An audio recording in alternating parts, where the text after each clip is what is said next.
warahmatullahi wabarakatuh. Kali ini kita akan belajar tentang peristiwa-peristiwa penting yang ada di Eropa dan pengaruhnya bagi Indonesia. Peristiwa pertama yang akan kita pelajari adalah Renaissance. Renaissance sendiri diambil dari bahasa Latin yang artinya kelahiran kembali. Maksudnya di sini adalah yang lahir kembali masa kejayaan ketika Eropa dikuasai oleh Kekaisaran Yunani maupun Kekaisaran Romawi.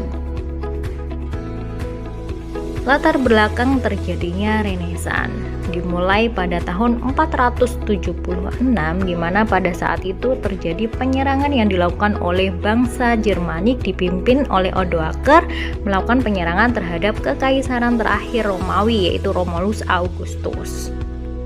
Penyerangan yang dilakukan oleh bangsa Jermanik ini berdampak di kehidupan Eropa, di mana terjadi penurunan ilmu pengetahuan maupun teknologi, bahkan seni serta sendi-sendi kehidupan di masyarakat Eropa. Kemudian pada tahun 800 Masehi, Eropa diambil alih oleh kekuasaan gereja, di mana saat itu petinggi gereja bernama Paus Leo III. Beliau memahkotai Raja Karel yang Agung sebagai penguasa baru bangsa Eropa, atau pada masa ini dikenal dengan Kekaisaran Romawi Suci. Masa dimulainya Kekaisaran Romawi Suci ini dikenal dengan sebutan masa kegelapannya Eropa atau The Dark Age, atau dikenal pula dengan dominasi gereja. Dominasi gereja yang dimaksud di sini adalah gereja berkuasa penuh baik secara politik maupun ekonomi pada masa itu. Bahkan pajak-pajak yang ditarik dari masyarakat itu masuk ke kantongnya gereja. Terjadilah ketimpangan kesejahteraan bagi pejabat gereja, mereka kaya-kaya sedangkan masyarakat saat itu miskin-miskin. Terjadi pula penjualan surat indulgensi atau surat pengampunan dosa. Ini termasuk penyimpangan ajaran pada masa itu. Bahkan ilmu pengetahuan, teknologi seni, dan juga filsafat itu harus sesuai atau berpusat pada Alkitab. Bila tidak sesuai dengan Alkitab, oknum atau pelakunya itu dikenai hukuman seperti pada gambar tersebut. Nah, di gambar ini para pelaku itu akan dibakar hidup-hidup. Secara tidak langsung dapat dikatakan pada masa ini terjadi pengekangan di segala aspek kehidupan masyarakat Eropa. Makanya disebut dengan masa The Dark Age atau masa kegelapan. Pada abad ke-15 terjadi gerakan perubahan atau disebut dengan gerakan kultural di masyarakat Italia, tepatnya di kota Florence. Mulai di kota Florence karena di Florence sendiri tanah yang subur, letaknya strategis dan merupakan pusat dagang sehingga banyak sekali orang-orang kaya di sana. Dan didukung pula oleh paus yang menjabat saat itu, Paus Leo X.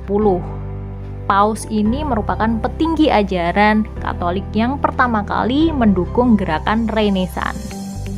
Dimulainya gerakan kultural di Italia inilah merupakan awal mula munculnya Renaissance. Nah, orang-orang kaya di Florence itulah yang kemudian membiayai kebangkitan ilmu pengetahuan, seni, dan juga filsafat. Dampak terjadinya Renaissance yang pertama adalah kemajuan di bidang ilmu pengetahuan, teknologi, dan juga bangkitnya seni, serta lahirnya paham-paham baru di Eropa. Salah satu tokoh yang berjasa di dalam Renaissance, mungkin kalian tidak asing dengan nama Leonardo da Vinci. Nah, Leonardo da Vinci ini merupakan tokoh dari Italia yang terkenal dengan karyanya yaitu lukisan Mona Lisa dan juga sketsa tentang anatomi tubuh manusia. Tokoh selanjutnya ada Cosimo de Medici, di mana beliau mendirikan akademi pertama seni rupa yang akhirnya melahirkan seniman-seniman baru beraliran Renaissance. Teks dan juga seni tidak hanya terjadi di Italia saja, melainkan merambat ke seluruh Eropa. Muncul pula paham-paham baru di Eropa yang mengedepankan kemanusiaan, ada humanisme, kemudian yang mengedepankan akal dan juga pikiran, ada rasionalisme, selanjutnya empirisme, mengedepankan pengalaman, dan merkantilisme. Ini merupakan paham tentang perdagangan untuk mengumpulkan kekayaan. Paham merkantilisme inilah yang akan menjadi peristiwa penting kedua di Eropa yang akan kita bahas. Nah, paham merkantilisme sendiri adalah paham di mana kekayaan itu diukur dalam bentuk emas. Perdagangan itu harus lebih besar ekspornya daripada bentuk impornya. Surplus atau kelebihan dari perdagangan sendiri dalam bentuk logam mulia atau dalam bentuk emas. Sehingga yang terjadi di sini adalah terjadinya persaingan perdagangan antara negara-negara yang ada di Eropa. Dampaknya mereka sama-sama merebutkan atau mencari pusat di mana letaknya logam mulia tersebut. Nah, kemudian hari logam mulia ini lebih dalam bentuk rempah-rempah karena saat itu rempah-rempah menjadi komoditi yang paling utama yang dicari di Eropa. Nah, mereka mencari rempah-rempah ke seluruh dunia termasuk di Indonesia. Nah, masa di mana mereka mencari rempah-rempah ini muncul yang namanya penjelajahan samudra. Nah, materi ini sudah kalian dapatkan di sejarah Indonesia. Nah, di mana penjelajahan samudra ini akhirnya berujung pada imperialisme dan juga kolonialisme termasuk di Indonesia.